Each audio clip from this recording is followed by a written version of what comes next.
McCarran Injury Lawyers Reaction Monday on Sports Radio 610. Live from the McCarran Injury Lawyers Studios, here's Payne and Pendergast. 7:06 on the text page. Can we give Tommy Togei his flowers? Sir, we did. I know you just texted that during the break. We did. We acknowledged him, but we'll do it again. Yeah. We'll acknowledge him one more time. One for each of his quarterback hits. Acknowledge me. Maybe you know what? I hijacked the acknowledge me for Tommy Togei and started just I started explaining how Mario Edwards wasn't actually offsides or didn't false start on that play. So, he deserves the second acknowledgement. Okay, yeah. Because I made it about the officials more than Tommy Togei. We got off track. Yeah. Hey, I'll ask you the question that is the big question on TV right now, Seth. Is the Chiefs dynasty dead?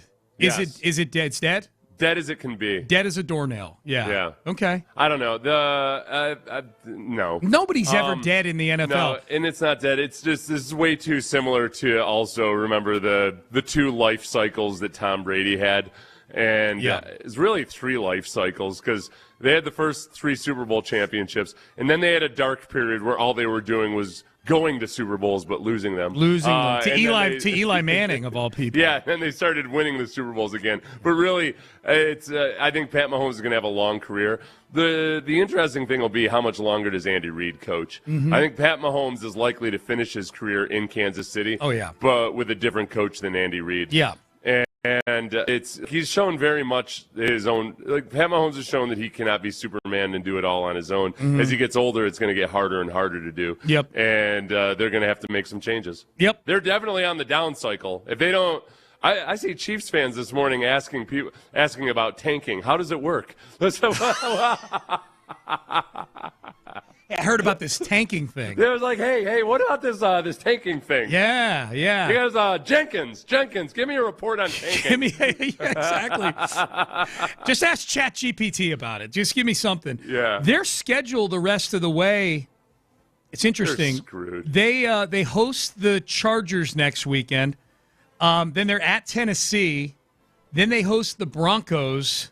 And then they're at Vegas. So they got three division games in their last four games, but they can't win the division now. The Broncos haven't clinched the division because the Chargers are still within striking distance. Mm-hmm. But for the first time in the Mahomes-Reid era, they're mathematically eliminated from the division, and it's 2 weeks before Christmas. Listen, Sean, statistics are statistics, and they never lie. Yesterday, Shedeur Sanders was a much better quarterback than Pat Mahomes, and even he couldn't beat the Tennessee Titans. That's true. Cam Ward is on a winning streak, and to think that somehow the Chiefs are going to march into Nashville, right? Or is it vice versa? It's in Tennessee, yeah. Oh, they're going to march into the Music City, Thunderdome, and somehow play better than Shedeur Sanders did versus the Titans. I think not.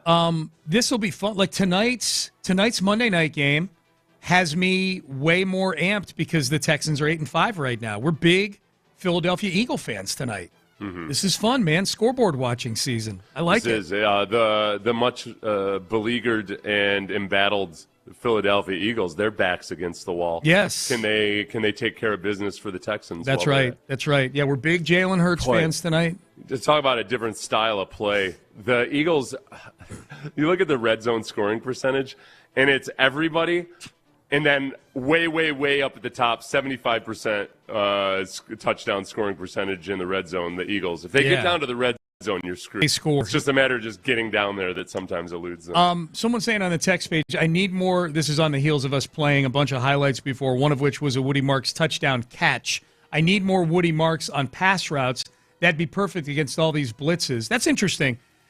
Could you have taken advantage of the aggressiveness of the Chiefs by maybe using Woody Marks more in the screen game last night? It's a double-edged sword because you'd like to also have Woody Marks available to you as a pass protector. But I don't think certainly not the offense's best night in terms of handling anything. And I'm all for more Woody Marks. Yes. What's your?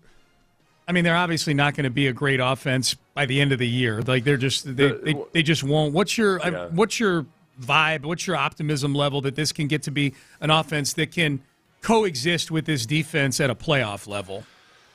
Like you can win playoff games with this offense. Yeah. I mean, can CJ be as good as Brad Johnson back in the early 2000s? I don't know. They look completely lost. They look like they don't have answers when they go against a team that's figured something out against them. And when you go through the playoffs, you're gonna run into that at least a couple times. Yep. So right now, my optimism level isn't high. It's gonna have to be with not just huge plays by the defense, but with scoop and score and pick sixes and things like that. What's the biggest problem?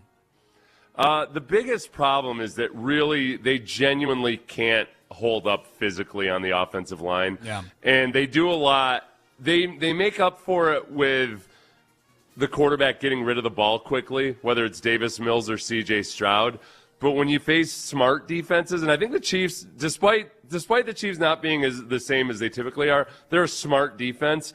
And if you take away those quick options early in the down, they're not that good of an offensive line yet. They're just they're getting there, and they're better than they were. But if CJ really has to hold on to the ball, if they really need to anchor down and protect, I just don't think they can trust him to do it. Yeah. Someone's asking on the text page, can you tell me the last time Mahomes was held to 10 points or less? Seems rare. It is beyond rare. It had never. That's the lowest output of his career, Patrick Mahomes. He's never scored fewer than 10 points or fewer than 11 points. That was the fewest. They said on the broadcast at the end of the night last night, they said that's the fewest amount of points he's ever scored in an NFL game. Wow. Yep. That's pretty astounding. It was really bad. It was the worst quarterback rating he's ever had. It was the worst expected points per play he's ever had. It was a career low in a lot of ways for Pat Mahomes. And now you're looking at, man, twice in the last postseason, the last Super Bowl, and then in this regular season now, he's had a couple of the worst games he's ever played. Yeah. So you talk about, is the Chiefs' dynasty over? Certainly their golden era is over, and whatever comes out next year will be a second phase of the Chiefs. But they're facing when Mahomes had faced the number one scoring defense late in the season previously, he was 5-0. Yep. This was exactly the opposite of that, obviously. Yeah. It's you invoked the Astros a little earlier in the show, and we've kind of been saying that for the last few years, is that there's been a lot of parallels with the Chiefs and the Astros in their respective sports. You know, the same way the Chiefs made the AFC title game literally every year for like 6 or 7 years, the Astros are almost simultaneously making the ALCS every year. They both multiple championships, both multiple losses in the championship round. The parallels are striking up to and including this year being the year that it looks like there's a lot of reevaluation that needs to go on. Or not a total rebuild, but a reset maybe? Then I think now look, I think the Chiefs ultimately probably have the lesser retooling to do than the Astros. The Astros are retooling their starting rotation in a way where it feels a lot like the way the Texans retooled the offensive line this year. Like, hey, this journeyman and that journeyman, and we put him next to this guy that we've had here for a while, and then let's see what we got here. This last night I was starting to get nervous as I was simply putting out Mahomes stats, but I started at the end of the third quarter, into the fourth quarter when Mahomes was 12 for 26 for 131 yards. Mm-hmm. They'd scored 10 points up to that point. Obviously, that was the most they would score. The Texans' offense had one first down in that half before the drive where they got close again. Yeah. The Chiefs were starting to drive a little bit, and I still had people. I had somebody telling me that the Texans' defense was pooping the bed because they'd allowed that one long drive. I just know. Do you know how hard it is when your offense goes 4 straight 3-and-outs and then a 6-and-out? Do you know how hard it is to withstand that when you do have Pat Mahomes and a bunch of speedy receivers and Travis Kelce on the other side of the ball, and they still made it you cannot lose track of this. The Texans' offense provided nothing for the defense in the second half, and the defense still gave you the worst Mahomes performance in the history of Mahomes performances. Okay, Reggie Atatula is listening, texted in. Correction, worst performance at home. So it's the least amount of points he scored in Arrowhead. He had a 3-point outing at Tennessee in 2021 and a 9-point at Denver in 2023. It's still the third lowest overall. It's No. And as far as all the the passer rating and everything else, that was the worst at home or away or at a neutral Super Bowl location. First game ever with no touchdowns, multiple interceptions, and less than 50% passing. This was a dynamite defensive performance last night. Seth, antibodies to you. Antibodies to you as well. Thank you very much.